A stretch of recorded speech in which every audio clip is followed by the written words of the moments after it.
This is going to be the New Game Plus, the first boss cell episode, but before I even get into the run, there's a whole lot of stuff that I want to do first. For example, if you know the right route through the game, you can go and get every one of the runes very quickly.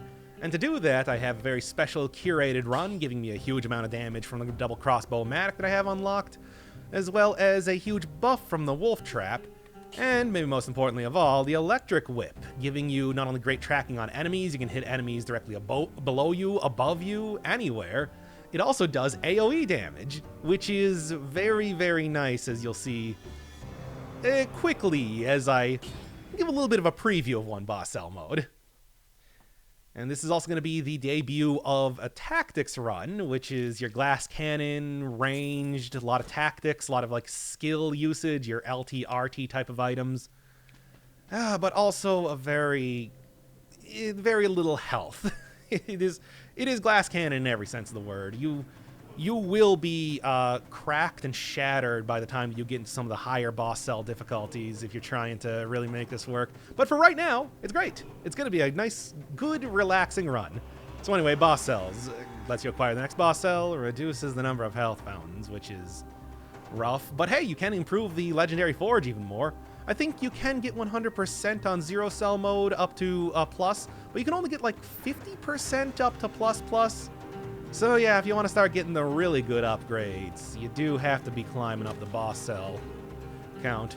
And thankfully, I did do a little bit of forge grinding, so right now I do have some great advantages just starting out here. Getting the electric whip plus and cudgel plus gives me 2 stats before I even start the run. Just right off the bat there, 2 stats.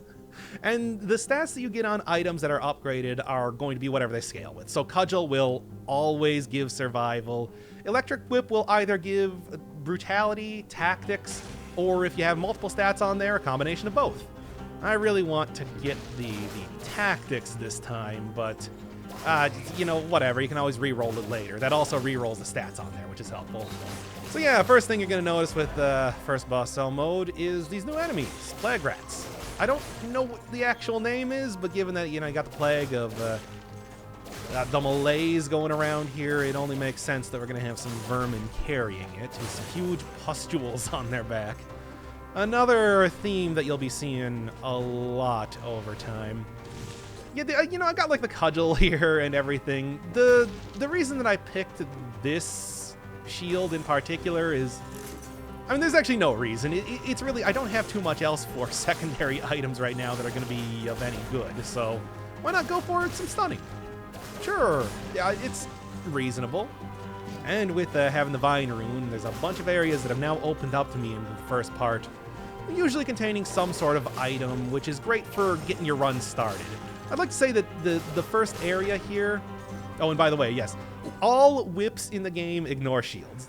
That is a nice, helpful little thing. It's not something that you're going to be getting a whole lot of use out of, but hey, it's nice. It's nice to have. Well, anyway. Yeah, the first area is short, and it's one that... No, I already saw this one last time.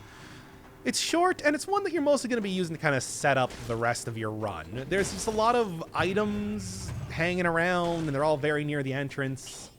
Oh yeah, I mean, if I can get some stats on stuff, why not choose that? It's also more powerful in general. You can see that you get the stat ones. An Electric Whip 1, I think, would only have... Well, an Electric Whip 1, I think, would have nothing. An Electric Whip Plus would have plus 25% damage off of the base damage of the weapon, and Plus gets plus 50%. And that just goes up like that, basically. Also, increasing the boss cells will give you better items just in general, increases the power of that, and that's, well, it's necessary. Alright, I've already blasted a couple of these guys down, maybe I should explain what they do. These guys are knife throwers. They are invisible until you get near them, and then they will throw out a salvo of 3 hits. If you get hit by it,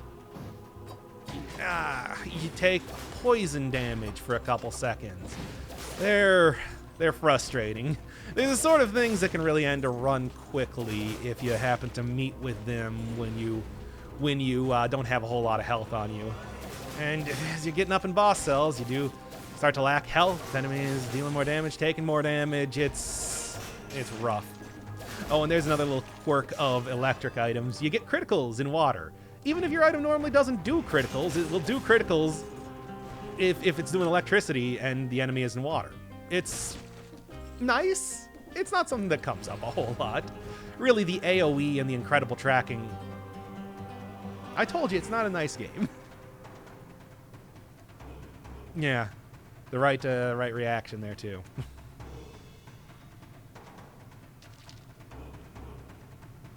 But, a little bit of money from Ruby and the broadsword. Which is, I mean, it's a cool item. If you were paying attention last time, you might recognize that item from the weapon, the spinning guardian knights all the way up in the castle we're using. It's the same thing. You don't get the spinning move, though. Oh, no. It's, you think that you're going to be able to spin at this point in the game? That's way too powerful. You're going to have to wait quite a while before that even starts to happen. But the real thing that I want to go to here is not the promenade. Promenade's nice and everything. It's a nice, easy, chill area. But no. Now that I got the Vine Rune, I can run up here and start opening up some new places. I mean, pretty much any time that you get a new rune, you're going to have some new place opened up to, and that's usually going to contain the next rune. In this case, despite being above the exit to the outside, don't ask me how that works. It's the toxic sewers. And oh boy, yeah, sewers in video games. You know how it goes. And that remains true here. So, yeah. Well, I didn't get the 2 minutes, but I did at least get the 30 kills. Getting the 30 kills is very easy with the Black Rats. It's not even going to mince words on that. The amount of extra enemies in there makes it very simple, and getting that big AoE from the electric whip, that's the exact reason why I want to be carrying that in there. So, I have been doing a little bit of grinding off screen. Just a little bit, though. Let's at least open up a couple of these things. Restock. Fresh as a shop's stock. That's pretty much does exactly what it says. You just you buy a reroll in the shop and they get new items. It does become more expensive over time, and after 3 uses, you can no longer reroll it, but you can still get a lot of usage out of that. Very, very much recommended to get quickly. The Specialists Showroom. It only has, 3 items in it, and one of them is an outfit, but one of the items, specifically the one that they got on the icon there, is the thing that allows you to turn a percentage drop of a blueprint into a 100% drop. And you do have to go through a little bit of trial first, but this is going to be so helpful for grinding. Oh, you don't even know. No, and now I get the Hunter's Mirror, which lets you know what enemies are actually going to give you something. That's pretty much it. Like, what are you going to be hunting for as far as blueprints go? It's great. It's not entirely necessary, especially because I've played the game enough. I know what enemies drop what. But hey, let's start opening up a few of these items. So a lot of these things I grabbed while... A lot of these things that I grabbed the blueprints of while I was doing a little bit of the stat grinding, and I'll throw that at the end of the episode. I'll do the same sort of thing that I was doing with Crosscode, where I just put like all the collection stuff at the end. Just because, well, you know, so I don't have to spend too much longer before you can even see the next area in the game. I think this is still interesting nonetheless. I should have actually kept like the rest of the stuff with the broadsword so I could afford everything right now. Because check this out. Let's do a showcase. Nerves of Steel. As you can see, when it turns yellow there, that's where you get your critical. And it's only there for a fraction of a second, but if you can nail that timing, the damage is very good. Run out of ammo very quickly, though. Well, no, the electric whip was what I was just using. Flint, and that first introduction to survival weapons. Kinda slow, leaves you open for attacks, but if you charge it up, you get the cool shockwave that the concierge does. It's, I'm gonna be real with you, not my favorite weapon or anything. Next up, Bloodsword. It is a sword that causes bleeding. Other than that, it's a little bit slower than like the Rusty Sword, but hey, let me just tell you right now, if you ever want to use the Rusty Sword again, you can. I'll show that off at the start of the next run. Caloric Shock, the Hand of the King's only move that he was able to do last time, because, bam. We'll do knockback. We'll do damage. But it only does damage to enemies on the ground, which is a little bit frustrating.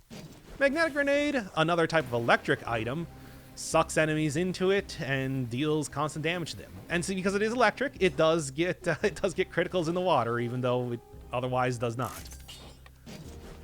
The Fire Grenade causes fire. Enemies also take damage in the explosion, which is nice, but I don't know. You need something to synergize well with damage over time. There's not a whole lot of things in the game. Something like the Wolf Trap is actually one of the few things that do. Cleaver, this is, I don't really know why it's called Cleaver. It's really more of like a grinder. You throw it on the ground. It is a deployable item. And as you can see, you still do have the electro thing around you that tethers you to it. Deals bleed damage to enemies that step on it. Again, another one that requires enemies to be on the ground, but it's pretty generous in the hitbox that it has. Root Grenade. Everything in that area becomes rooted to the ground. They can still attack, but like using the Wolf Trap, they can't turn around. So it's okay. Deal a little bit of damage over time. It's another one of those items that I'm gonna be real with you, I don't really use a whole lot. It has less utility than you think. Light Speed, which I didn't even get to see this attack. Dash forward, dash backwards. The dash forward is the one that actually does the damage. Everything else is just whatever. Blood Sword. No, not Blood Sword. That was the one I just sold. Assassin's Dagger. Nice, fast weapon. Criticals if you hit an enemy in the back, and preventing enemies from turning around is a very good early game type of synergy. But not the one I'm using right now. No. We checking out survival. Spartan Sandals. You kick enemies. The third hit can kick back even elites and bosses, which normally you can't do. Yeah, it took them a long time to add that sort of thing. Also deals extra damage to enemies hidden to walls. It's fine. Bam, bam, bam. Dragon Bone Smasher from Demon Souls. It does a lot of damage, and each one of the second and third hit of the combo does do critical hits. But, you know, it is a survival scaling weapon, and that means that it's kind of difficult to use, and you'll be getting hit yourself if you're using it. But with the right combinations of mutations, getting a lot of health and necromancy to regen up a lot of health cannot be interrupted by an enemy attack, which is a special affix for survival weapons, will take you real far into the game. In fact, I would actually recommend going for a survival build. Yeah. Oh, nice. I also got two tactics on it. Going for a survival build actually will get you through a lot of the... Yeah, just give it to me. Use it or lose it. And that's what they're talking about when they're saying less healing. But yes, yeah, it'll take you very far through the game, especially with some of the special affixes, like just flat plus 40% damage on it. Stuff like slowing down enemies as you... Oh, hello. Slowing down enemies as you kill them, and stuff like can't be interrupted. Now, you can't get stunned when you get hit. I'm a little slow. I literally just met you, my dude. Yes, and if you're guessing this is the next rune I'm going to be collecting, oh, you know it. Don't worry, I'll give it back when I'm done. All right, well, that's a friendly guy. Not going to be seeing a whole lot of him in the game, but he does make an appearance somewhere. Scorpions. Much like the knife throwers, they also poison you for a little bit more damage, so watch out for them. Really, the most frustrating thing about those guys is that they jump up from the ground, and you're not going to really see them before they jump up. But to get a little bit more into the advanced type of things, you can. Every enemy does take a minute. Yeah, gross. Well, yeah, I mean, that seems to have happened to a lot of people around here. Yeah, enemies do take a second to attack. Every single attack does have a little bit of telegraphing first, and that includes stuff like the guy raising out of the ground in the first place, and you can take advantage of that. Like a lot. Oh, well, don't worry. We're gonna find out what's going on there soon enough.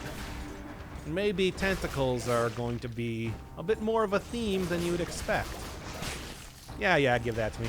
So yeah, next new enemy. The Ugly Worm. It's just, I mean, for the most part, it's just a kind of regular-ish enemy. Very aggressive. It will actually try to jump across gaps to get you, but when it dies, it bursts into a whole bunch of bombs, and that's maybe its most powerful ability. Here, let's actually get him. Just do Big Chompy. But then you kill him, and you can actually parry those. Is it all that useful? Maybe.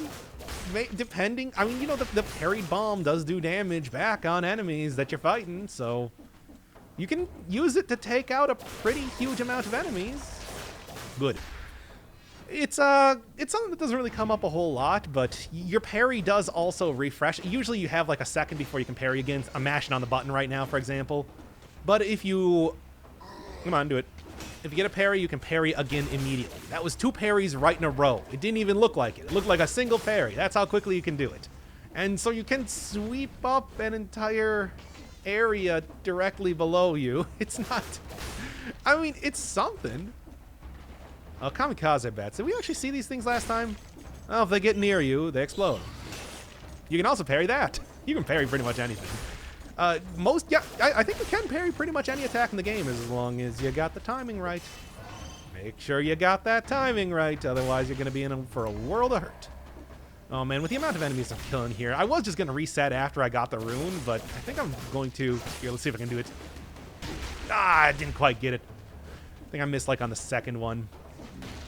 That was like 40 kills down the drain too. I was just about to say, it's like, hey, I'm getting enough cells and I'm probably going to get into the next door. I can, you know, use the cells that I got there to start to unlock a couple more things. Well, maybe not now. Hey, another mutation. What doesn't kill me? I mean, you know, necromancy activates on killing an enemy, but this one activates on getting parries. It does more healing, but it doesn't activate for like parries on projectiles, which makes it, whereas like, you know, just killing an enemy you're just gonna do going through the game. Take him down. Parry that just to get it out of there if nothing else. Yeah, much like last time, the Plague Rats are providing a lot of fodder for my kill door later on. And if I can get there in time, it's like, I believe, an 8-minute door for the next thing, so... got it. It is an 8-minute door for the next time door, so I might be able to get both of the things anyway. I mean, here's about, you know what, this is good enough time to start talking about grinding cells. Yes, yeah, did I get all of those yesterday? Did I get all of those upgrades yesterday?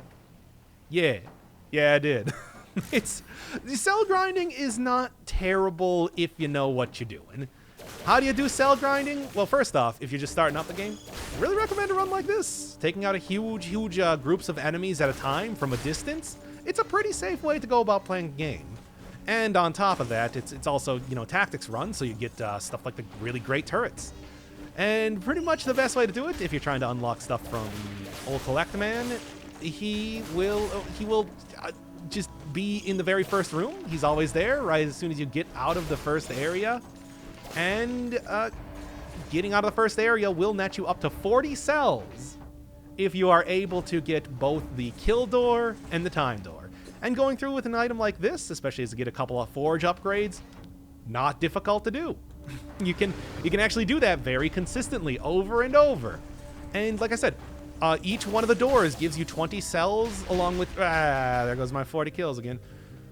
Each one of the doors gives you 20 cells, and that is true on 0 cell mode. It's true all the way on New Game +5, which is the highest difficulty that you can possibly get to. So, yeah, just throw it on 0 cell mode and go on a killing spree. As soon as you get to the end of the first area, reset, do it again. If you're trying to get forge upgrades, that's a little bit trickier. Oh, but I'll talk about that in a second.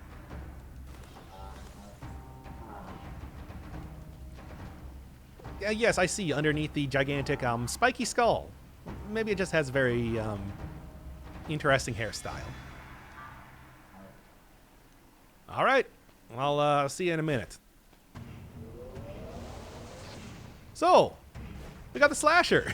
Slashers, 3-hit combo, 3rd hit results in a shockwave. You can roll through that shockwave. You can also parry that shockwave. Observe. Oh, yeah, the big stun that I get from using the Cudgel. That's kind of why I got this in the first place. It's a little bit risky. The easiest way to deal with this guy... Oh, now he can't turn to face me. Well, isn't that just tragic? You're going to be seeing a whole lot more of those guys later. Don't even worry about it. They are some actually rough enemies for the start of the game. But let me tell you, freezing, using that wolf trap, easy street. Finally, smiley face sarcophagus. Reveal your secrets. The teleport rune. And there you go. It's that's another just basic type of opens up a bunch of areas. I think that down somewhere here. Yeah, you can see it appearing on the map now. I'll go check out one of those. Usually to open up another area that you can get an item, or you can use it to open up new paths, which is exactly what I'm going to be resetting after I turn in my cells and do another little miniature showcase. And I said I was going to try to keep those for the end of each one of the areas, and... Nah. for the end of each one of the episodes, I mean. Not the areas. Alright, well, I just got to go find an exit that I can actually get into. That one over there... Well, no, that is the ramparts. Now, there was a different... Yeah, like this little area here. Can't do anything with that just yet. We'll be able to in about 10 minutes. Don't even worry about it. Failed both of them. Anyway. So yeah, there's what doesn't kill me. Can get frostbite there. But let's keep going with you. You should probably go get the final. This is the final one. As you can see, it gives you 9 potion charges, as it says on the flask. No, it gives you 4. 4 is the max. Unfortunately. Sure, I'd like to have more, but we can't always get what we want, can we? Let's just start throwing cells in there right now. Alright, next couple. Quick bow. Actually a pretty good item. You can just hold down the button and fire continuously. Ammo can be a little bit of an issue, but you get criticals very easily, and the criticals are good. I mean, compare that to my electric whip. This is a quick bow plus. The electric whip is S rank, plus 100%, and this is getting like 659 despite that. It's not bad, and it's also like real fast. Very fancy looking thing too. You can also offset a lot of the issues you're going to run into when it comes to ammo if you do take the ammo ×2. One of your OG type of mutations. It's very good. It's very usable in a lot of ways. Infantry Bow, a close ranged weapon. And you can hit things at range, but you get the real damage from hitting things up close. The ammo and taking away some of the benefits from using a ranged item, I don't know if it's really the best, but hey, it's here. So the assault shield. This is a parry. You can parry your way into attacks. And also, you know, stuff like bombs on the floor. Those ugly worms do not stand a chance with a shield like this, because you can just sweep all of those bombs right up and press and, you know, like get multiple parries in a row, sending you careening forward. There's also a speedrun tactic with this item. If you roll at the exact same time that you're well, if you roll like a frame after you start charging with the shield, you do this. If you are of the speedrunner type, you'll really appreciate that for getting around super fast. To be honest, otherwise, I usually like a more traditional type of shield. I think this one can be a little bit cumbersome to use, even though it does have some interesting utility to it. Yeah, this was actually a glitch all the way back in the game, which gave you a super roll that was eventually turned into a real mechanic. It's like combos in Street Fighter. Well, I suppose that wasn't really a glitch. That was more an unintended thing. They weren't really designed that game with frame data in mind. But yeah, that is pretty much everything I'm going to do here. Otherwise, it's just an absolutely normal run going through the game. And I want to get those runes. Those runes are great for, you know, opening up a whole bunch of areas to be going into and all that. Well, so, you know, I have been using the regular outfit now, but I did unlock one other outfit just to open up this place, Taylor's place. And here's the cutscene that you get when you originally meet him. Yeah, there you go. So, everybody's working with that collector. There's a Galaxy outfit that I was using last time, and the classic concierge outfit, which I unlocked by beating the concierge. It's got some style to it. It is also, like, very uninteresting. And also, actually, before I start up this next run, let's go back here and like turn off all of the items that I turned on. Like I said, you know, you don't get the achievements. You don't get your sick chivos. But what is that? Well, actually, with the wolf trap, maybe? Nah. You don't get your sick chivos because I'm turning off so many items. But it doesn't matter. You can still get the progress in the game. And that's the only thing that really counts. So anyway, one of the other things that I was going to be talking about, and at this point I think I am going to turn it back down to 0 cell mode, just because there's really no reason to make this any tougher on you than you have to. Runes can be gotten at any level. Most of the things in the game can be gotten at any level.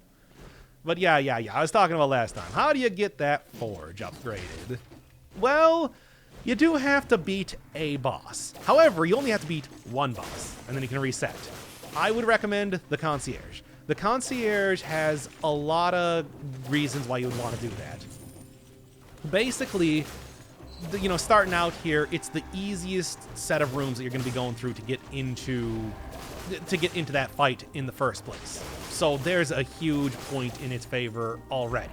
2, it's the easiest boss in the game, and you do get cells by doing things perfectly. As you saw last time when I got into the legendary room, I was able to get a cell canister in there as well, so that's a 20 extra cells, because like I said, it's always a flat 20 that you get in there. Doesn't matter what difficulty you're doing this on, doesn't matter, you know, fast, slow, how many extra enemies you killed over the limit, you are always getting 20 cells. And that's what makes it so great. But he's also got a time door in there too, if you can... sure, let's check out this area. Is this the area that I don't... Not yet. This is going to be a little bit later. But yeah, you can already see new areas to be checking out immediately. Yeah. So he also has a time door in there, and you know, there's just, you get the time door going through this area, you get the time door going through next area. As you kind of go through the game, there's actually even another cell canister in the promenade that you can get that I'm going to be showing off. It's and you know, really, it amounts to, even if you're doing it on like 0 cell mode, you can get up to like, for fun, you can get up to like 200 cells before you even get the boss. And then the boss also drops cells and everything too. There's a lot of great, whatever. This is better anyway. I want that stat. Yeah, like you can get like 200 cells each time you go through there. That's like 3 different runs. And if you're working with a very fast tactics run like I am right now, you know, getting like the 60 kills, getting the, I do want the 30 kills at least. Getting like the 60 kills in each area, going through quickly because you're not dilly-dallying around trying to fight every single enemy that you possibly can. It's not difficult.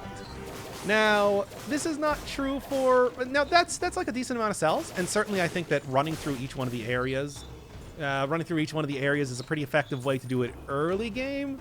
As you start to get farther into the game, though, higher boss cell difficulties give you an increased amount of cells for killing enemies. And that can... Yes! Because it doesn't close after 2 minutes. It closes at 2 minutes. Make no mistake on that. Yes. Higher difficulties give you more cells. And that is why you want to be doing stuff on higher difficulties. Just, just curate your run to being as powerful as possible. And then go to town. Do the exact same sort of thing. Go through the first area, go through the next area, go through the, like the next areas, everything like that. As fast as possible, get all the cell doors, and then... That's the cell doors. Get all the kill doors and the time doors, and then beat the boss. Like I said, Concierge does not get too much more difficult the farther you get into the game. It can get kind of rough though if you're not super used to the pattern. I mean, the pattern is very simple. He'll start out just walking towards you, occasionally throwing on the damage field, and then he'll start sweeping at you, and then he will sweep and jump, and sweep and jump, and sweep and jump, occasionally throwing on the damage field. It's pretty easy, and with like a very ranged type of build, you can take him down super easily. It's not even like a trial to make it happen. Good double parry there. But hey, if you just start in the game, you're not gonna be super in tune with like the patterns of the enemies. I had a few people saying last time, it's like, oh, you're doing really well at this game for a beginner. It's like, oh, come on, you know, every single series I do is always like, it's never blind. I never do things blind on this channel, and that includes this game. I mean, I had like, what, 50 hours in Dungreed before I started the series on the channel. I had over 100 hours in Enter the Gungeon. If I was going to do something like Darkest Dungeon or Binding of Isaac, a couple of the other suggested series that this game beat out, I have 400 hours in the Binding of Isaac. I have at least like 200 hours. I've beaten every single difficulty in Darkest Dungeon. Nah, it's always like that. I've only ever done 2 actual blind series on the channel, and that is One Shot, which was so bad that it's unlisted. You have to go into the playlists to go even find those episodes in the first place. And Sekiro, which is maybe like one of the least popular series on the channel. No, I prep up stuff, and I'd like to say for good reason. I want to make absolutely sure. Well, first off, I want to make sure that I'm going through things at a good clip. You know, I think that a lot of series are the best when you can go through them quickly. And also, just to not be super embarrassing as I'm playing through the games, I like to be at least a little bit prepped up. Yeah, there's that good, you know, hitting directly above you damage that you're looking for. Even Hollow Knight. In Hollow Knight, I had over 200 hours before I played it on the channel. And that game is doesn't even have like the same, at least the exact same like replayability roll. Although, hey, you know, since I can. You can parry pretty much anything is what I was going to say. What? Come on. I know you can parry that. I've done this plenty of times. Oh, you... Dead Cells doing me dirty again. Anyway. Dirty Dead Cells done dirt cheap. It's a reference to the song. It's not a JoJo reference, you animaniacs. Animaniacs. You know what I'm saying here. Take down those guys as fast as possible, by the way. You don't want them shielding enemies. There's a couple dudes around here that are going to do stuff like shield enemies or make enemies invisible, like you saw with the fun knife throwers. Except those just cause like a buff to happen. Take those guys down quickly, otherwise you're going to be in for a world of hurt. Even more so than I am, having taken a ball and chain to the face 4 times. Anyway. Runners. You know, I don't even know if I showed this off. Runners do have the ability to teleport you. They're kind of scary, but, you know, I'd like to say if you're playing the game for the first time, you're probably going to be killing every single enemy you're coming up against anyway. You might not even realize that. One of the nice things about the electric whip, in addition to everything else that you've been seeing right now, is that it does hit enemies at a range and at a point where you can just be safe killing enemies. For example, don't even have to worry about like the runner even attacking me here. I just attack him over this. Well, at least until he stops getting shielded and teleports to me. But, you know, shielded enemies don't teleport, which is helpful. It's a nice addition to the game, but the shield does go down for a second every once in a while. You can also even like hit enemies with the great tracking just immediately below you, so you can stand on top of cliffs and just peg them over and over. It's a pretty good strategy. It's a very workable strategy for early game, but you know, later game enemies, you get a lot more like ranged enemies around here and everything. It becomes less good. It's still pretty usable for the most part. No, it's really against like the flying enemies. Every flying enemy in the game has very, I'll take that, has very, very little health. So even like a kind of weakish but fast and like enemy, an item that you can hit in like 360-degree directions is going to be very effective against them. You know, I understand why you stabbed through the guy's chest last time. It's just, why though? It didn't really seem to be doing too much of anything. Lore rooms often contain some items, which is nice, but, you know, not anything super useful. You know, I've had this rune this entire time. I have not been using it at all. I don't know why. It's, you know, it does damage to enemies. It will hold them in place for like a second. You can even use it to grab objects, but I almost never think about actually using it. it has some great utility, even against like bosses and everything. It's a ranged attack if you're going like full melee, but I never use it. Anyway, here's the next new area. It's the Ossuary.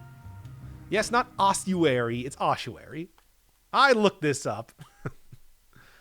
It's where you burn bodies, as you're noticing right now. Again, very Dark Souls 3. When this game did come out in 2017, it's around the same time. Yoink. Can't believe I got through there. I felt like I was dilly-dallying a lot, and yet I still managed to get into the time door. Not into the kill door, but into the time door. Get the marksman's bow. Sniper's delight. And it is the snipe weapon. It's pretty good. It's a huge critical if you hit it long range. Like big boy, big critical. But, you know, limited ammo. Hey, it's survival scaling.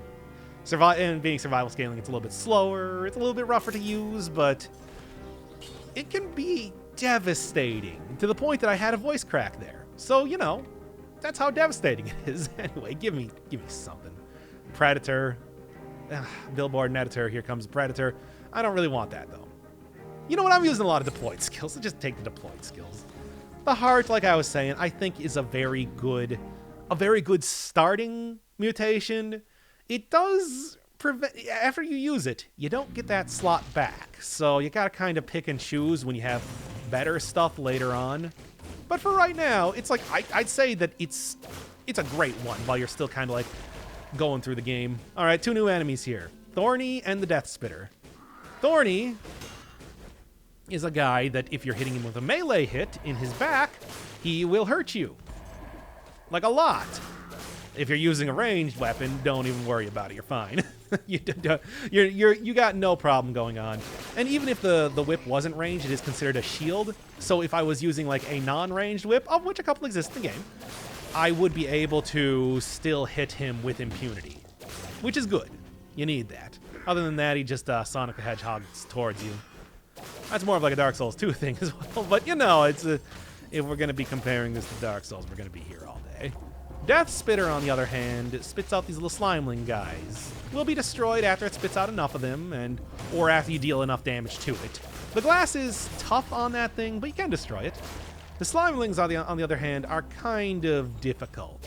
Being like considered summoned enemies, they do not count towards your enemy kill counter. So don't think that you're going to cheese it out by having those Death Spitters spawn a whole bunch of slimelings. But the other thing is that those slimelings are pretty harmless. They attack very fast, though. Like, yeah, I couldn't even get the parry out. There, I did get there, but those things are... I would try to blitz them down. They have very low health. They're mostly harmless. You know, even just try to slam down on top of them if you aren't feeling too, hey, the proper place where we find these guys. Yeah, just slam down on top of them if you're not feeling too confident. But it's just like, don't underestimate them. They can be quicker than you think. Shockers. Shockers do not move. They do hit in a very large area. Watch out when you're dropping down long distances in the Ossuary. Those things can quickly lead to your demise. They do a lot of damage and very quickly. Secret. I mean, just for the secret one of these things, but it's okay. Yeah, a whole host of new enemies, including the slashers, appearing as regular dudes this time. Oh boy, oh boy. They are... You know, if you can get the parry timing down on those guys, are very easy to deal with, but they do present quite a difficult trial to overcome. Anyway, the real reason I'm coming in here, of course, is to get the Rune, and they come in their own special rooms. You know, they don't always get their own cutscene and everything. In fact, I think only the teleport one really does get its own special cutscene and whatever. Watch out, they can... It's got a pretty big range to them. Oh, nice. Cluster grenade. That's a decent grenade. Used to be super overpowered because it would actually cluster up a lot and hit enemies like 5 times for just incredible damage. These days it's not so clustered and is not as good. Big cooldown on it too. But hey, it's decent. It's still a decent little brutality because all bombs are brutality. I don't know why. I guess it's the idea of, you know, AoE, like a big singular hit type of thing. Even though it's more of like a survival thing. It's not like a slow survival thing. Yeah, you know, they could justify putting it as survival, though. Oh, this is a nice, neat little area. Anytime you see one of these big hallways, you can actually roll under this to get in here. And then don't jump straight down. Another thing is that you can use this to scout, for example. Your homunculus rune blobby buddy. Like I said, it grabs everything. New mutation, extended healing. A pretty decent little survival one. I'm telling you right now, though, when it comes to survival, you don't really need too much more than just necromancy. Necromancy is very, very good. And you get it at the beginning. All right. I mean, I guess I'm going to do a little bit more forge upgrading because this is right before the boss, too. You do have a boss immediately after this area, which is good. This is actually the area that I would prefer to go to rather than the ramparts when it comes to cell grinding because, to be honest, the enemies in here are actually a little bit more manageable than the ones in the ramparts. Not this early in the game. It's gonna be a little bit, a couple more new game pluses before that starts to really become the case. But sure, the shockers are dangerous. They're not that dangerous. The slashers don't appear that much. Slimelings and especially the Thornies are manageable if you kind of prep yourself up for how they're going to be working. It's not too bad at all. Okay, well, that's the special room I'm looking for. I mean, look at it. It's kind of funky looking, to be honest. Like, what is up with that? Well, let's just do it already. Well, hey, did this become any less effective with time? Nope. Still super good at taking that guy out. All right, Ram Rune used to be called the Ares Rune. It upgrades your slam down just entirely. Like, for example, that turns from like a little blue slam into a gigantic, like, bigger area, bigger damage, orange slam. Here, let's see if a super slam, if you will. And also it gives you the ability to finally smash through those doors, which I'm sure you've seen the rune on the ground a million times before. That's how it works. That's what you need to do. Oh. It's you. Yeah, this is the first time seeing this mechanic. The Cursed Treasure Chest. He's a little kinky. But you know what? There's nothing wrong with being a little kinky. I ain't here to kink shame.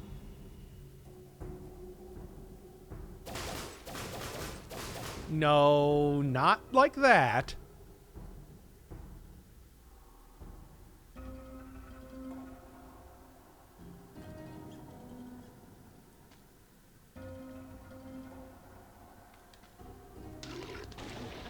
Very visceral.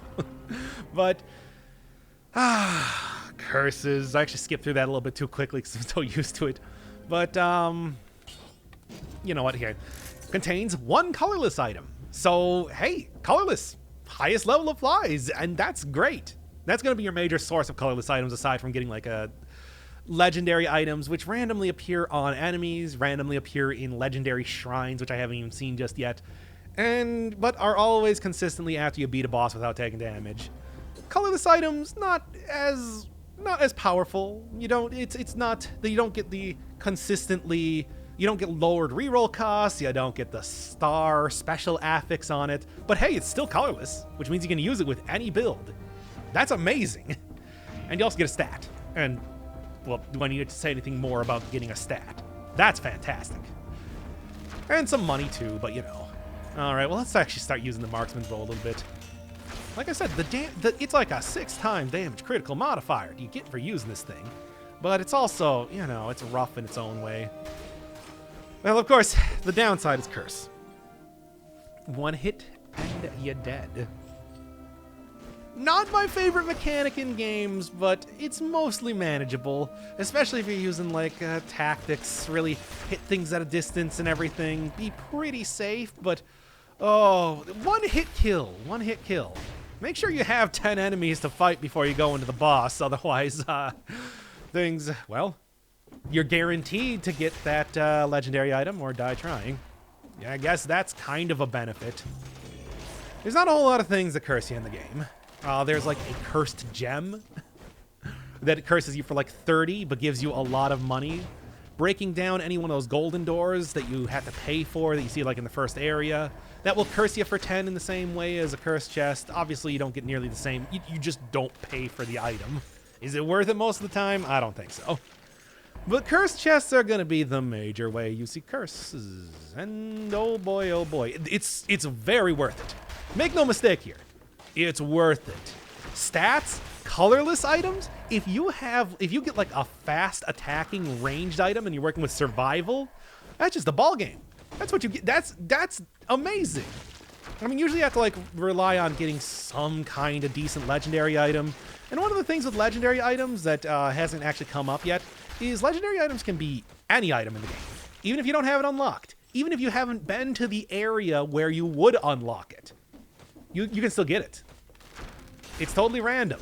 Whereas colorless items at least play with what you have unlocked. So you might like say, throw on, in custom mode, throw on let's just say a, do I want this? Actually, it is a pretty decent damage increase, sure. You might want to throw on, say, like a tactics item with no intention of actually using that tactics item in the run, but with all the intention of maybe having it show up in a cursed chest. You know? And that's the sort of, that is a viable tactic. It is not the best idea, but because you never know what you're going to get. It's always going to be random each time. But with a cursed chest, at least it only has so many items that it can pick from. Legendary items, not so much. I mean, hey, that can be a blessing and a curse in its own way. And cursed chests are blessing and curses. And besides, you get to help out the masochistic chest. Hey, come on, doesn't that feel good? I think it feels pretty good. You're letting somebody live out their dream. Also killing them, maybe? You're also doing it in defiance of God and your country, so you're sticking it to the man. I mean, come on, there's so many reasons why you should be opening up those things. All right, same boss as before. Second verse, same as the first. Let's check out the cluster grenade, though. I got the cells for it, and I also got the cells to open up this, too. I'm not going to worry too much, like I said, about the Hunter's Mirror or some of these mutations, especially because these aren't even tactics, so why bother? Like I said, it used to be like concentrated on one spot. If I threw it at the collector here, every one of those bombs would hit him, which is why it's not as good these days.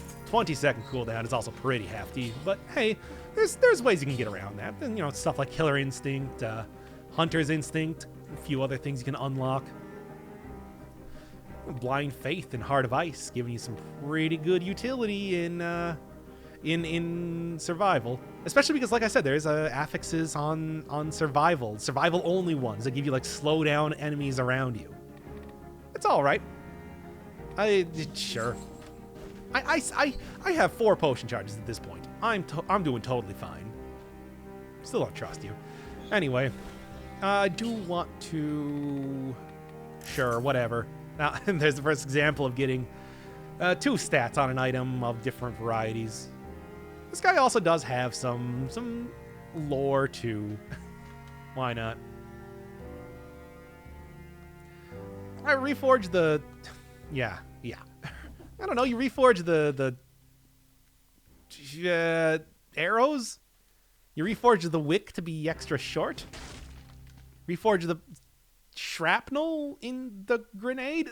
Look, I'm just grasping at straws here. Well, anyway, one of the nice things with the Concierge is that he's a slow dude. You can hit him at a distance pretty easily, and that is going to be... I can also just throw down this, too.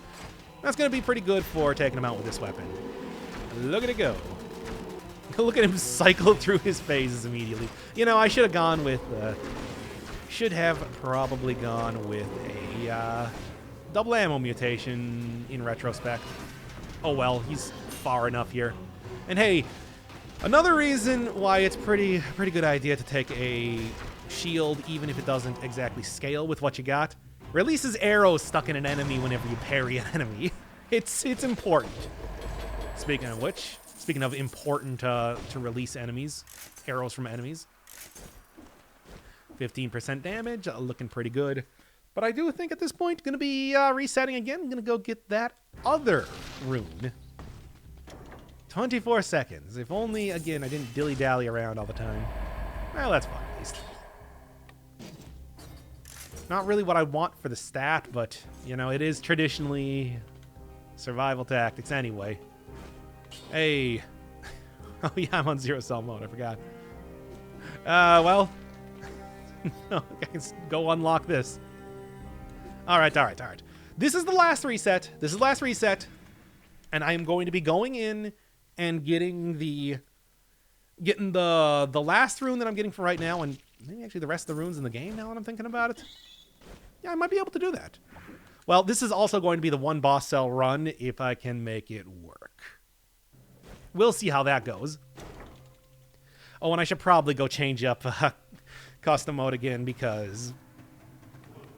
Sure. I should probably go change up custom mode again because, well... I don't have the right items unlocked anymore.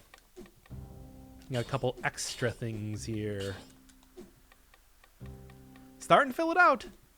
Starting to get there. All right, Baguette outfit because Motion Twin, the developer, is based in France. In the past, like some of the early versions of the game were still entirely in French. It was a fun time. Oh well, take this. Not the... I mean, I don't have it 100% getting the plus items. I'm getting there, though. Enough to get it, like, fairly consistently. At least one item at the very beginning. Oh, dead cells. You saucy lad. Anywho. Okay, so same thing going on here. I'm going to do a little bit of light grinding. Got to get them cells. Got to get them upgrades. That's very important for getting far in the game and everything like that. But I do think that for right now, I am going to actually switch. I'm going to cut here and cut to the sewers, because that's the next area to be going to. Oh, another lore room. This is actually something that was added in a very recent update concurrently with the release of Half-Life Alyx. Yes. I hope you liked puns. Shut up. Bam and bam. Nice couple easy to get items at the beginning here, including the crowbar, which is it's okay. I don't know. I haven't really gotten a whole lot of usage out of it just yet. It is a melee item. You'll see it soon enough.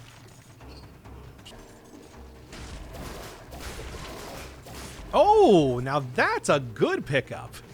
Ooh, Great Owl of War is one of the best tactics items, at least in my opinion. It's kind of like an auto turret. Well, also this is another good time to start up here, because here's the specialist shop, which I guess I didn't actually show last time. Should probably remember that. So we get 3 different golden doors holding 3 different items. Now you can break these down, but it is 50 curse. So I'm not going to do that. We'll be seeing a little bit more of that later on, but keep that in mind for future grinding endeavors. Jeez.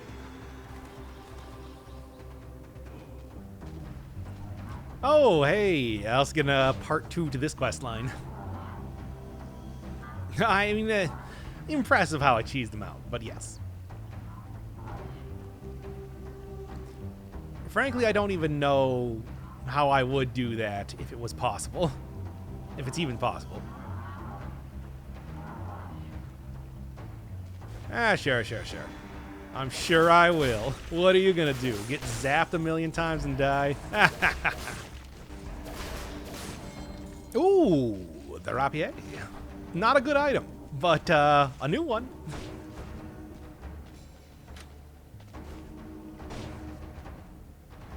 And then a little bit more lore, too.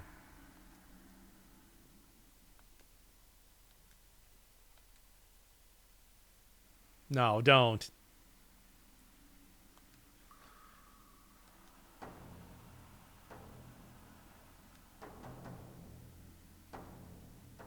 I thought you were going to try to grab some sort of item out of it. I've already adapted quite well.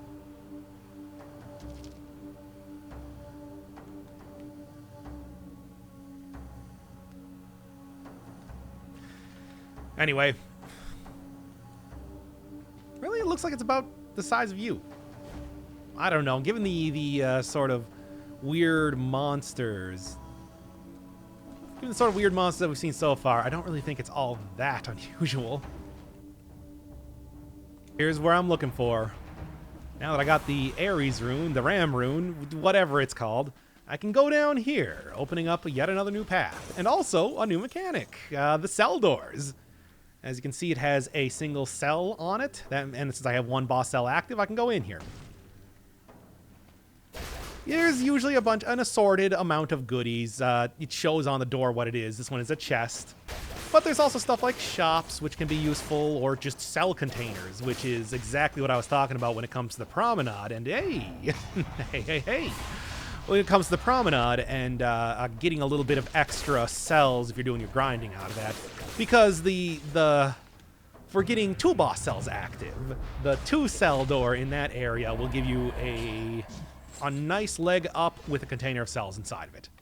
It is worth doing, it's worth grabbing, and that's why I like doing stuff on higher cell difficulty along with enemies just dropping more is super worthwhile to continue to go through that route. And like I said, go to the Ossuary.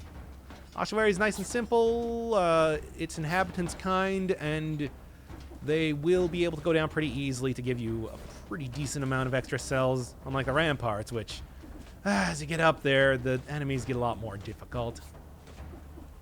You know the slashers that are appearing in the Ossuary? Well. Anyway, I already got the 60 kills here and everything, so as soon as I just see the chest and get out of here, shouldn't be too much trouble getting to the next area. When I'm already buffed out with having an increased amount of stats that you would normally have. Yeah, the challenge rifts are kind of counted as like bonus stats. Most stats are kind of like consistent between each area, but not the ones you get from those. Let's go. Even deeper into the sewers. As you can see, it starts to get a little bit grungier immediately.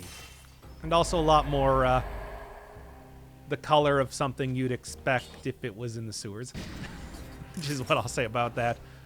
That is also poison. Make no mistake. Don't just go gallivanting around, jumping in there. It is still poisonous. Oh yeah, I definitely want to unlock the owl too. That's kind of that's an item that I can use right now. Hey, the crowbar was not tactic scaling before. Huh? That's new. I gotta get in. Sure. And also, sure. I'm living up to my name here. In the Great Ooh of War. I should have used that. I meant to.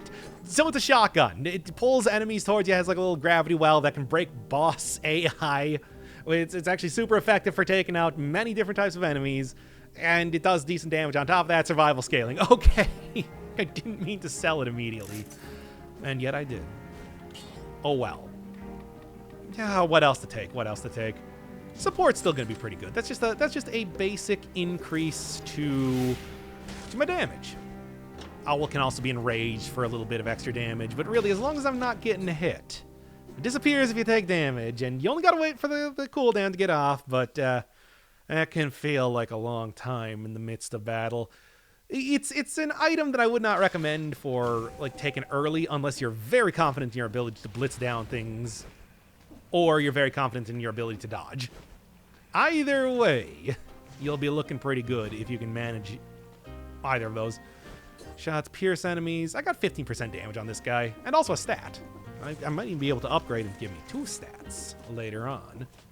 That's the power of having the upgraded forge, because normally you can only upgrade an item once. That's frustrating. There is another upgrade that you can get that lets you do it 2 times, but that's gonna be a while. All right, so in the best of times, the sewers that you encounter are pretty unfriendly, like winding mazes. Well, the ancient sewers, even more so. A lot more windy and unfriendly with enemies like the spiker mushroom guys there. I mean, they're just called spikers. And areas that are just filled with tons and tons and tons of traps. I don't know what people were protecting down here in the sewers, but must be pretty good. Or pretty bad. Either way, it doesn't matter. I'm doing it. And this is the route that I need to take to that last sweet, sweet Rune. Yeah, you remember how you heard about like enemies like dudes transforming into tentacles? Well, here's where it comes into play. Look out for these things. They are difficult to deal with in a lot of ways. But at least you sometimes get keys from it. Those keys at the end of the area, you can use them to open up some doors. Contain some goodies like cells, items. And this is the first elite shrine that I'm looking at. You walk in here and it summons an elite. Remember what I said about like breaking down doors to stun enemies? I should have done that there, I guess is what I'm going to say. Because basically what you can do is you can open this up, get the guy to start spawning, and then roll into the door, stun him for a decent amount of time, and maybe even take him out before they can do anything.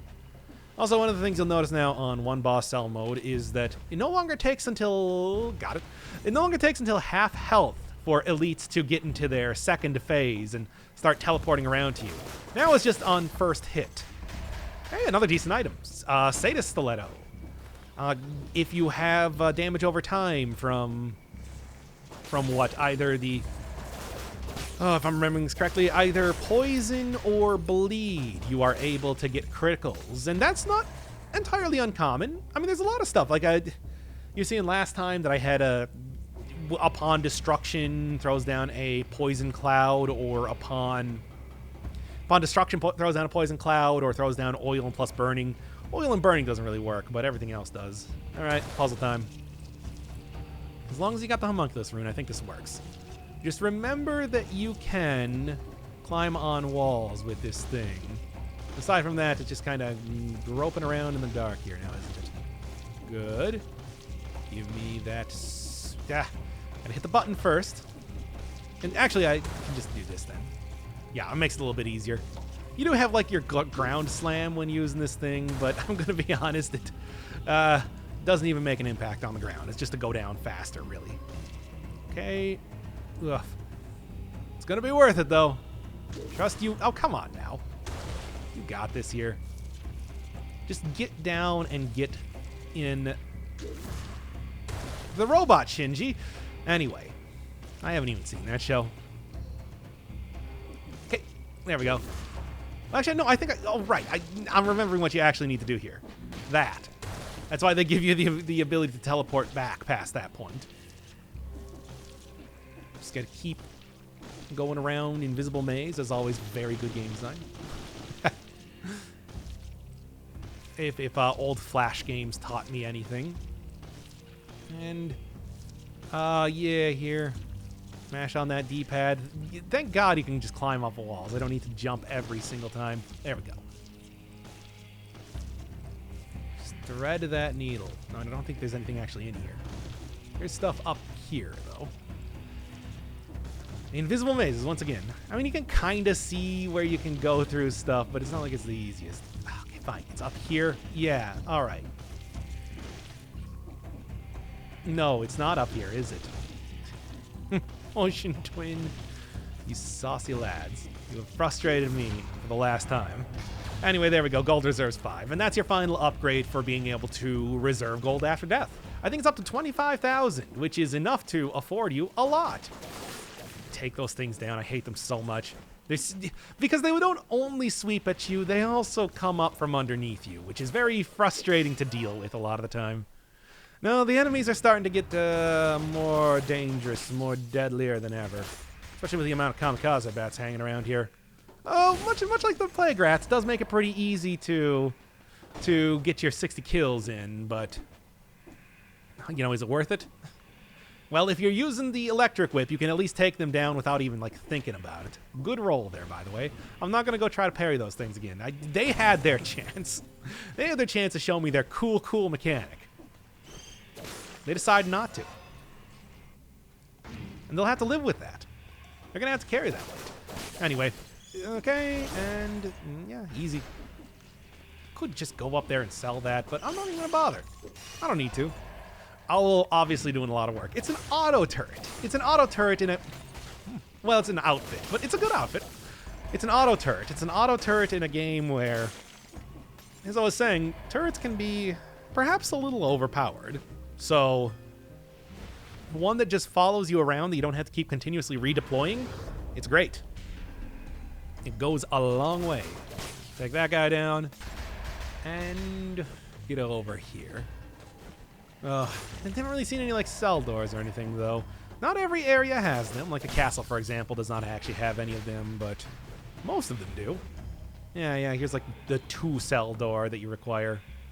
And it doesn't tell you on 0-cell mode, but as soon as you actually get a boss cell, it does tell you how many it requires as soon as you knock on those doors. Otherwise, it just gives you like a nothing. Whoa, boy. Otherwise, it just gives you kind of like a nothing response. Yoink. You can also jump down there, but I'm not losing my kill count for that. I don't need to either way. All right. Owls, other stuff. Obviously, I'm going to want to get the cells. I'm still at a point where cells are quite valuable, and even if I'm not unlocking something, I can go get something with it. I don't know. Everything else, just sell some of the higher ticket items. Since increased upgrades doesn't mean increased price, and you sell things for a fraction of the price they would cost in shops, I believe. I believe that's how it works. Look, if it's not how it works, that's how I believed that it worked. I just want to get the last 4 kills before I leave. I'm not going to get the 15-minute time door, because I do have to do a boss coming up after this, but I'm at least going to be able to... There we are. I'm at least going to be able to get into one of the doors. Hey, each one of those cell doors does have... They are more powerful equipment compared to what you would... I think it's comparable to what you buy in shops. But compared to what you buy on... you just find on the ground, it's... there's no comparison. There's no comparison to be made at all. It is just, across the board, more powerful. So look for that. The Insufferable Crypt with tentacle banners. What do you think we're going to be meeting in here? Is it perhaps some sort of gigantic tentacle? I mean, I would even call it perhaps a day of the tentacle. Oh, I actually lost the point of tactics selling that. It is more powerful, though. Well, anyway. Gold reserves 4 in there. And outfits. Outfits are great and everything, but, like, that's not really what I need to get right now, either. All right, let's throw on the Sata Stiletto. A good item. And start working my way towards the Crowbar. Much like the other item I found, much like the other Assassin's Dagger, this one's nice and fast, and it gets good damage. It's just good damage, good for a tactics build, good for a brutality build. I'd say you can use either of them very effectively. Not going to be using it right now, though. Not really the sort of run that I got built for that. Anything else? I mean, I guess I'm just going to go for the next thing that I can, really. I can't upgrade anything, of course. I'm like just barely away from getting it. Crow's Foot. I actually really like this as a mutation. Just lets you poop out some of these crow's feet things, and they slow down enemies, deal damage. It's pretty nice. Get a lot of usage out of those things, especially here. All right, let's go. Hey, the Conjunctivius. Did you see the name there? It's Conjunctivius. Okay, anyway. It's not conjunctivitis. That's the thing that it's based on. Anyway, it has a pretty simple... It is a very dodgy enemy. It's a very dodgy enemy, and because of that, it can be kind of difficult to deal with. But it has a pretty consistent... Bleh. Well, no more perfect fights this time, after doing perfectly every boss last time. So it's a very consistent pattern. It charges at you, and then it shoots out a bunch of poison darts. The poison darts, I mean, you can actually parry, despite the fact that it is a very large enemy. You can actually parry it. You can also parry like this stuff, too. I did not do that there. Get a ranged item for this. That thing goes all around. And then in between each one of the invincibility phases, instead of just throwing up a barrier, it throws up, well, it throws down tentacles. And the tentacles do act like they do in the regular level, except they become more powerful over time. Having any sort of like slowing or whatever, you can also parry these things. It's pretty effective for taking them out. Did it very quickly there. Good. Because it gets very fast, and it's also got one move that I was trying to avoid, where it just goes up to the top of the screen and starts raining bullets down on you. It is very difficult to deal with, to be honest, and I'm glad I didn't have to see it there. A ranged attack will take that thing down very quickly. Melee attack, you're in for a world of hurt. I mean, parrying those enemies on the ground, like getting good turrets and everything, great, but otherwise turrets usually don't attack the conjunctivitis herself. Again, not conjunctivitis. Anyway, unfortunate. There's no like blueprints or anything in there, but still. I'll up a little bit more of those. Then into the Slumbering Sanctuary. And purple tentacles, very Day of the Tentacle styled. I like it. Oh yeah. You can't sell this. I keep thinking that, you know, like I haven't used my health flasks. I mean, I'm doing pretty good overall for the most part at one cell mode with the amount of upgrades that I have, and just the great set of items that have been able to be unlocked for me. It's been working well. So anyway, Slumbering Sanctuary. Let's call it the Chalice Dungeons. I guess it's pretty similar to that. There's a fun gimmick in this area, you'll see pretty quickly. But it's also the introduction of a lot of new and a lot of very difficult enemies. Here's the enemy that makes other enemies invisible. It's called the Fogger. It's very obnoxious. Not something that's going to be dealing damage to you itself, but it is something that is going to be being obnoxious anyway. A couple extra cells just kind of sitting around here. Also this guy, which, some kind of knight. I don't remember exactly what they're called. They're also new in this latest update. Sort of a shield bearer, but a shield bearer that will forsake their shield. Yeah, okay. A shield bearer that will forsake their shield to get like a little bit of a buff later on. I mean, it's good. I don't know. I feel like the owl here is going to be doing me a lot more good than just a regular wolf trap. This was maybe not the best idea to take right now because I'm not even going to be able to find enemies to kill. 10 enemies to kill. 10 enemies. Is how you normally say that. And the answer is apparently yes. Okay, buff that up.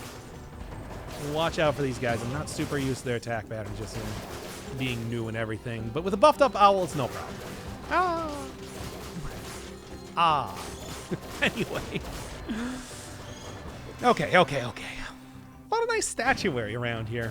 Looking a lot like the previous enemies I've seen in the game, as well as, you know, like some of the ones that appear here. This guy's new.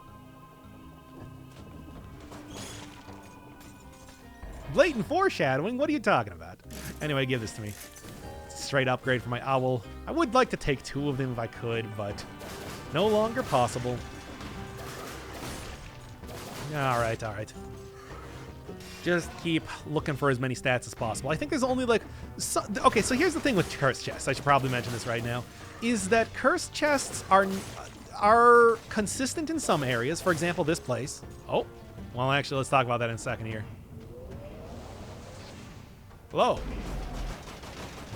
It's a caster. Casters shoot out while they cast big balls of fire at you. And they will also try their best to stay away. Did not help them there. Not at all. And with that, this is the final major rune of the game. Let's clink the walls. Like, it's a great upgrade. It is a super good upgrade. It is, like, absolutely essential in my mind for playing the game at this point. It's so good. And here's what they used to call the AT switch. Flipping her into new mode.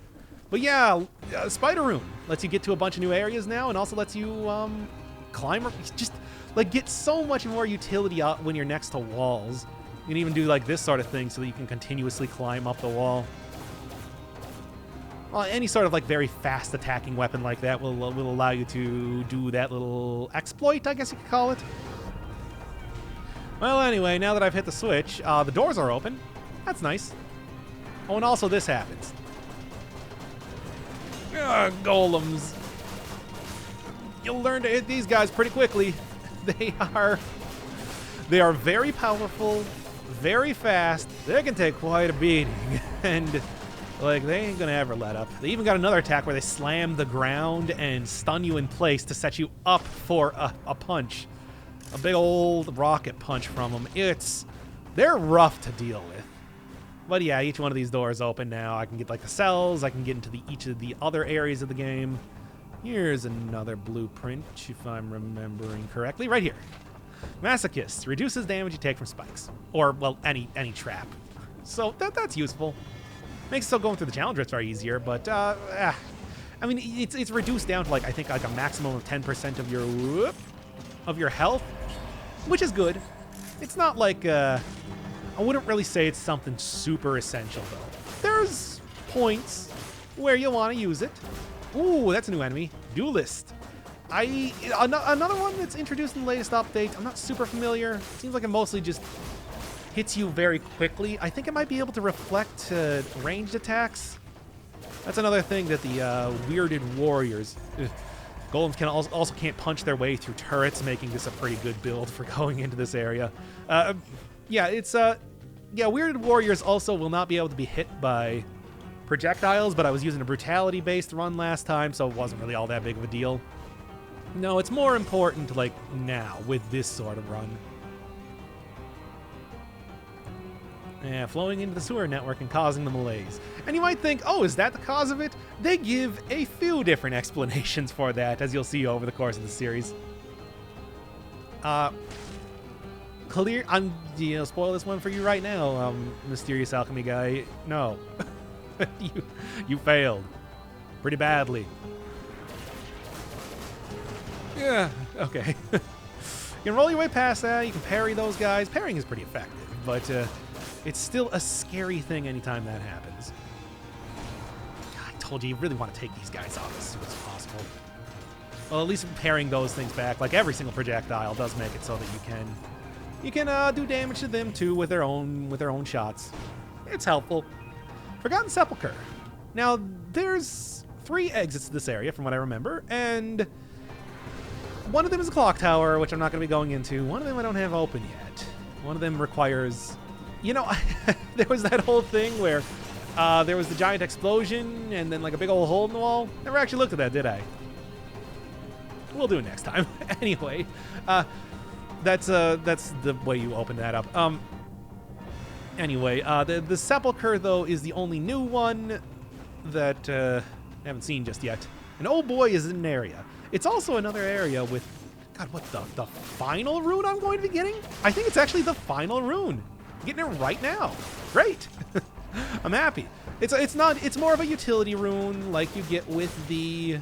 It's more of a utility rune like you get with the customization rune, for example. But it is a rune nonetheless. It is a major upgrade to the game. Oh yeah, that's another ability from the Golem, which I have thankfully not had to show off yet. It pulls you towards them. Yeah, some enemies will teleport to you. The trackers, the runner guys that you saw in the promenade. The Golem will just grab onto you and pull you right back to him. Like, elite versions of the guys are horrible. Hey, here's a new thing.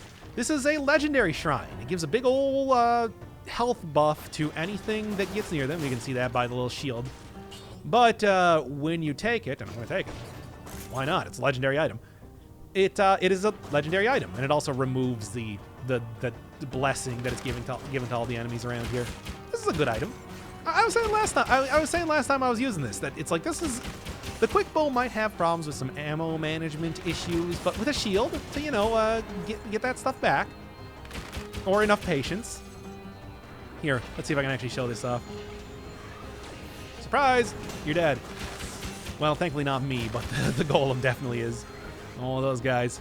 Go back to protecting ghettos of Prague. Anybody? Oh yeah, I can climb on walls now. I should really remember that. Oh, it is a move that might take a little bit to get used to, but God, is it so helpful for moving around. It is maybe my favorite rune in the entire game because of that. It's so nice to have. I can't even overstate it. All right, yeah, that's pretty much everything. Didn't find the one cell door, or I just ran past it. So into the Sepulcher. Sepulcher, if you are planning to go through the entire game for like cell grinding, is probably the place you want to go. It's got a time door. It's got a kill door. It's also just in general like a surprisingly enough, a pretty friendly area despite everything. Yeah, it's not even like leveled up at all. Should have probably taken a closer look at the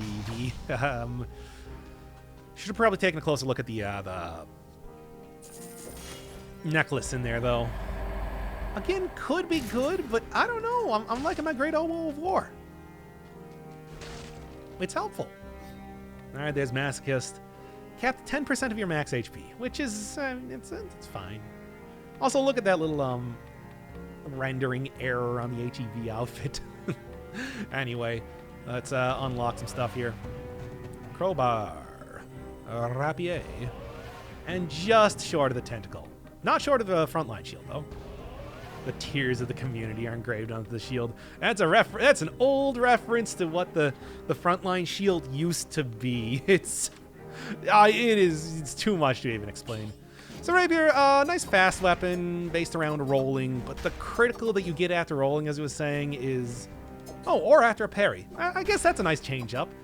Actually works out pretty well with the Frontline Shield, which is a brutality scaling shield that buffs up your melee damage for a short amount of time. Oh yeah, you can hold out shields. Did I ever actually mention that? You don't have to only parry them.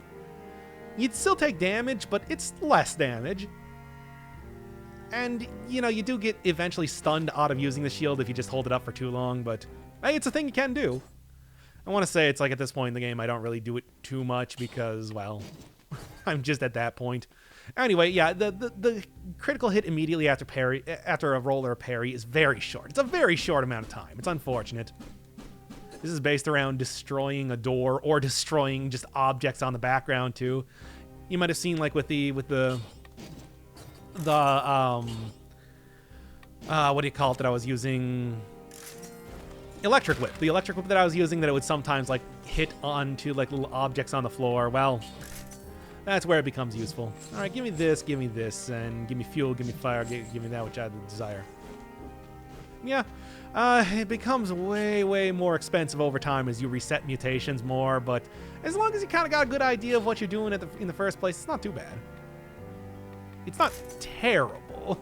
I would recommend not spending too long. Give me something really good. Poison on stuff? You got poison. Can you get poison? Yeah, okay. Looking good. Anyway. Yeah, I would recommend not spending too much time trying to re-roll that. It's a huge drain on money. It becomes really, really expensive by endgame. Yo. She who? The timekeeper? I already took care of her. Yeah, but there's also like some good stuff here. They used to be called the colonnades. No longer though.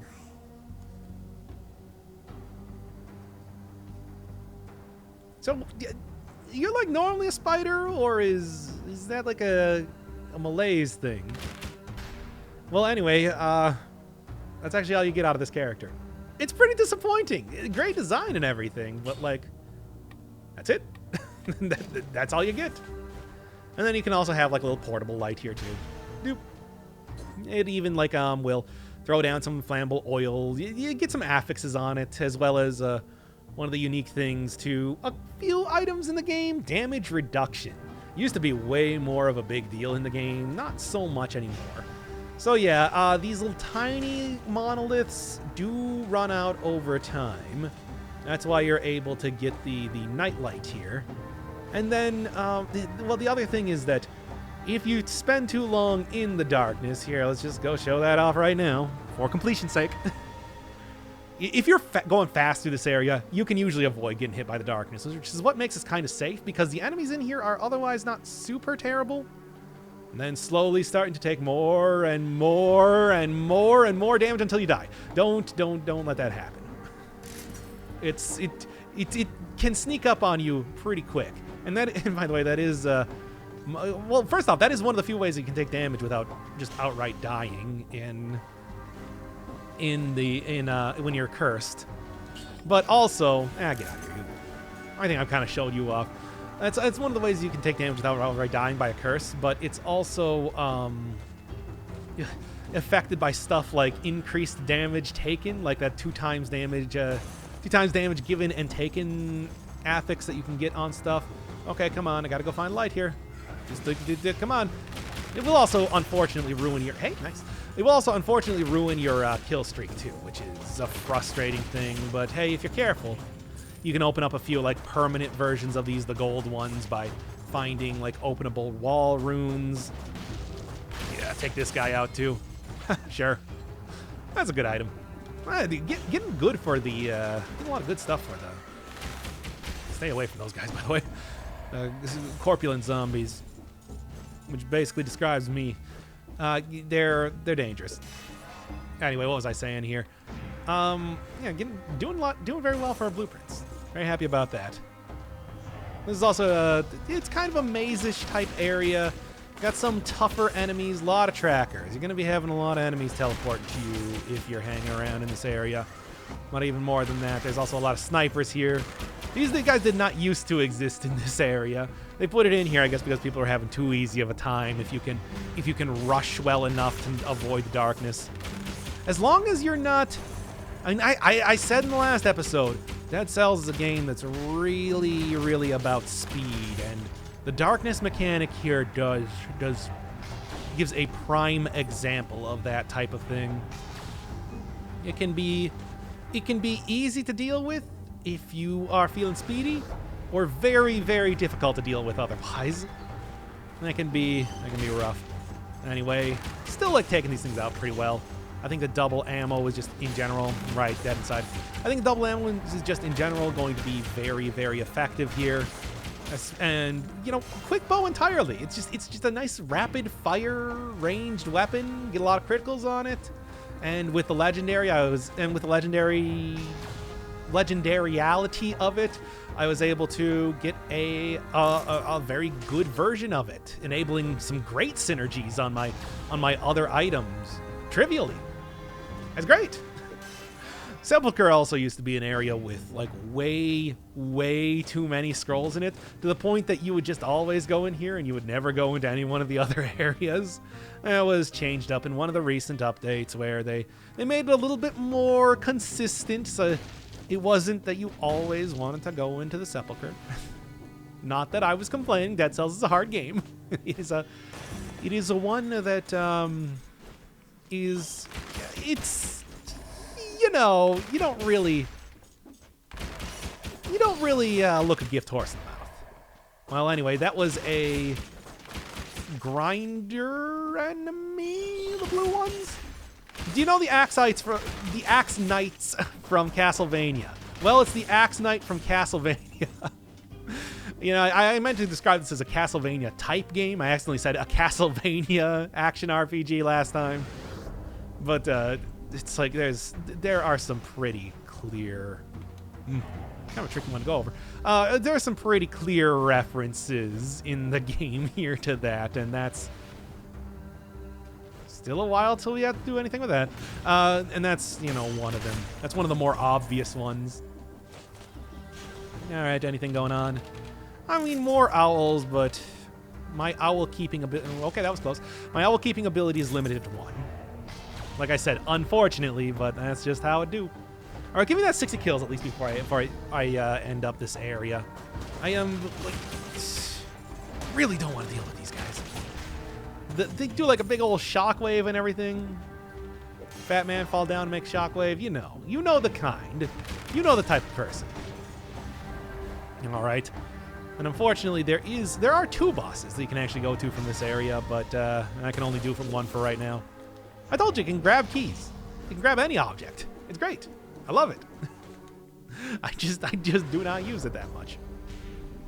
Well, anyway. Okay.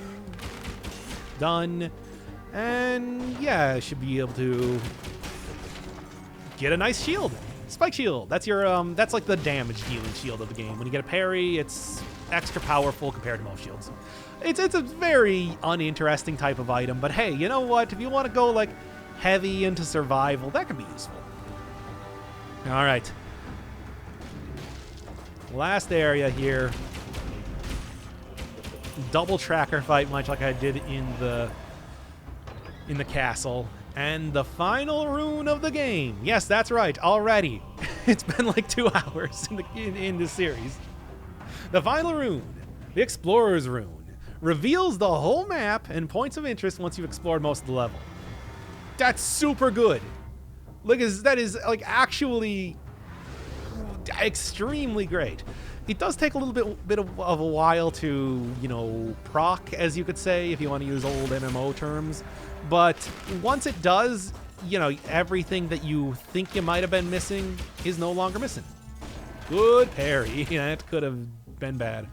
And in fact, I'd like to get it to activate right now if I possibly can, just to show it off. But I guess I still have yet to explore the amount of time. You know, this is a good time to talk about like the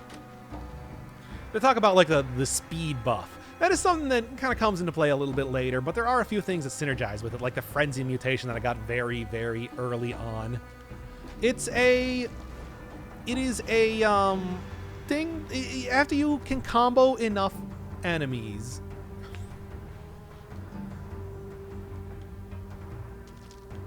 What's the hairdo? Oh, it's Nathan Drake. Okay.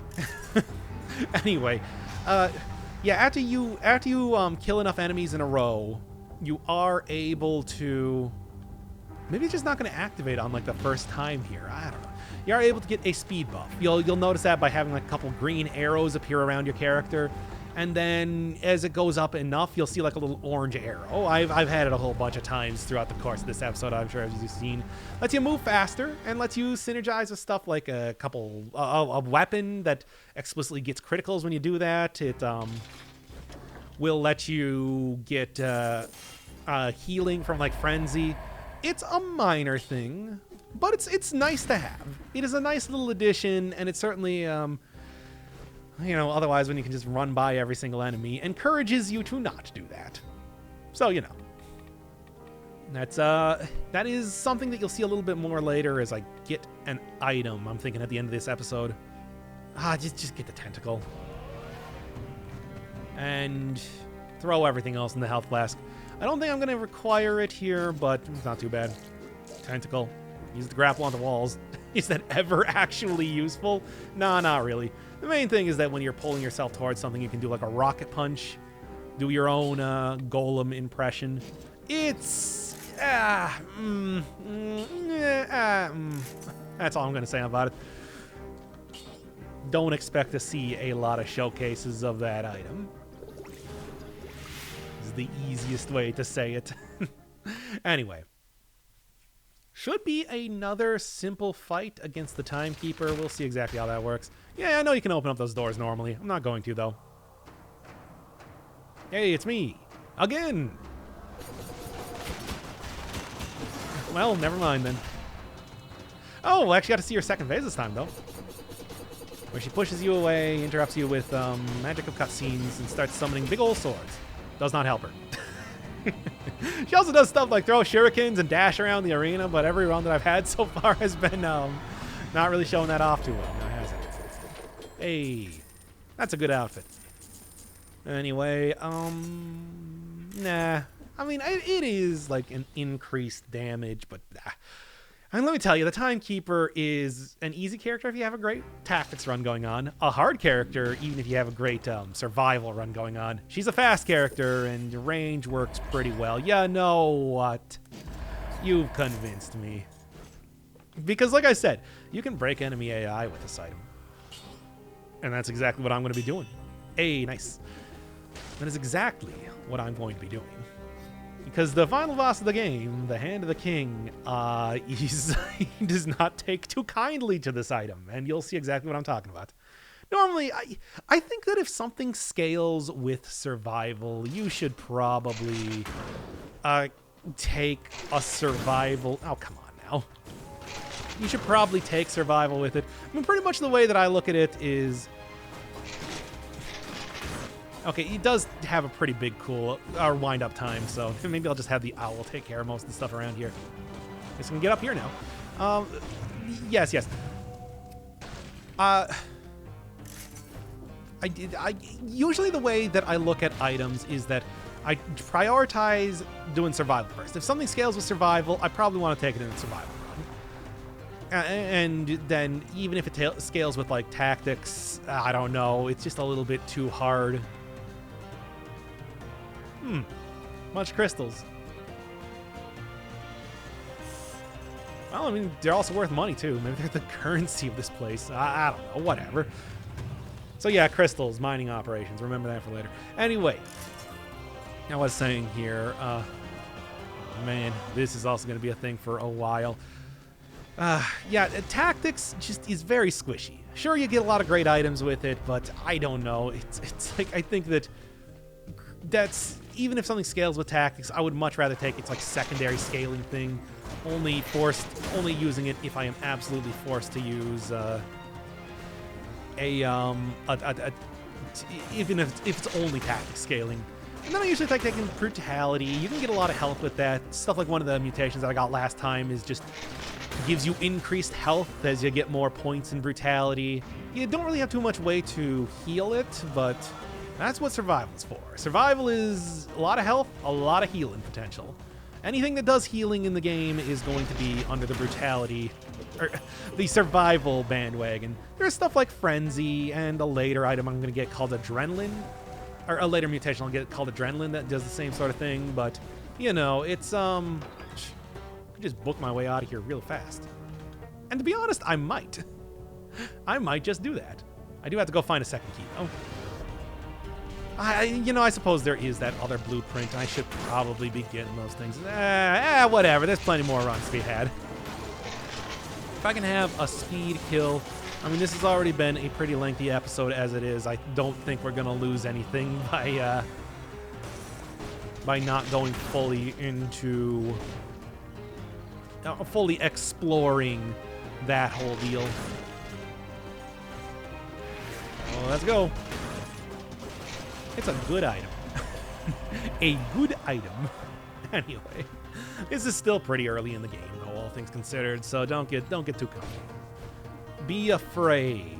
Be wary. Be vigilant. Seeker. Okay. One more key, and that's enough to get out of here. To be honest, I kind of like spending... It depends on how the run is going, but I kind of like spending as little time in the castle as possible. It's a big jump up in difficulty from the rest of the game, even on, like, Zero Cell mode. Same with this boss, too, but not really too much to do about that. Do that, and, can I get anything else? Sure, why not? Perfect. Not gonna get that burn synergy, but that's fine.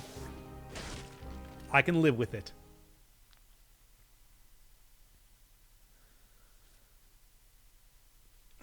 All right, I told you. AI breaks because of the pulling of this weapon. So this should be an easy fight, but it's still probably going to be a little bit longer than the previous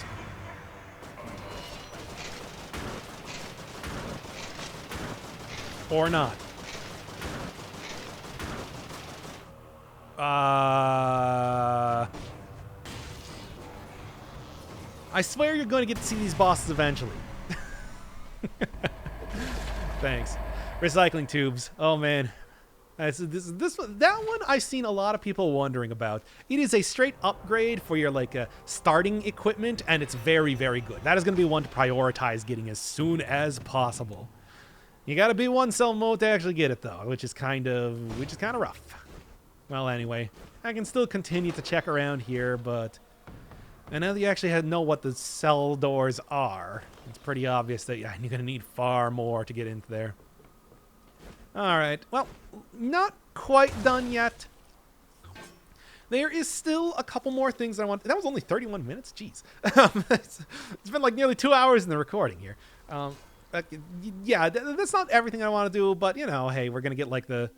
Yeah. We're going to get like the, first daily run, because you do get rewards for that. And a little bit of lore checkup and the collection for the rest of the items that I can get. As well as one more...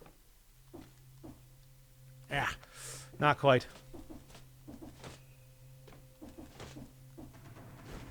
There we are.